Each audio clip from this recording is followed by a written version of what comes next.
Hello po mga ka-BH, marami po kasi nagtanong, wala na bang guarantee letter katulad ng sabi ng Pangulo? Hindi po.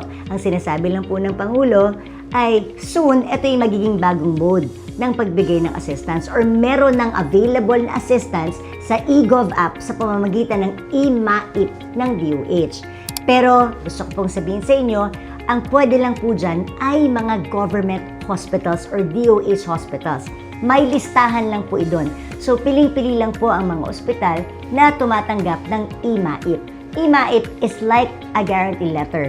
But instead of receiving a letter, you will receive a QR code o kaya text mula sa DOH kung magkano ang ibabawas sa inyong bill galing sa DOH or Medical Assistance for Indigent Patients. So yun naman po yung e-MAIP program natin. Wala pong private hospital dyan. Kaya pag private hospital, wag na po kayong pumunta sa eGov app or sa e-MAIP dahil wala. Pero pwede nyo i-check. Malay nyo naman, biglang meron na.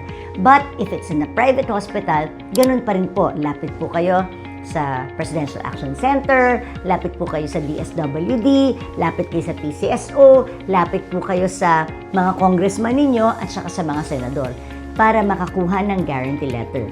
Additional help lang po ang eGov app, especially for government hospitals. Okay? At tinanong ko ang DOH kasi nagreklamo ako sa kanila. Sabi ko, sa dami ng tinuturuan naming mag-eGov app na kasama naman sa ospital, ang dami pa rin hindi nakakakuha ng tulong. Sabi niya, ito daw ang mga dahilan kung bakit hindi kayo nakaka-avail ng tulong. Number 1, hindi daw kasi kayo nako-confine dun sa ospital na hinihingan nyo ng serbisyo. So, kumbaga, wala kayong proof na nandun kayo sa ospital na yun. Number 2, kulang ang dokumento na in-upload nyo. Diba? Sabi ko sa inyo sa step by step, make sure kumpleto ang inyong requirements, lalo na ang quotation, medical bill. Kasi kung wala itong mga to, paano malalaman kung ano ang kailangan yung tulong? Yun ang patunay na kayo ay kailangan ng tulong sa hospital na yon. Number 3, blurred or hindi mabasa ang mga dokumento na inyong in-upload.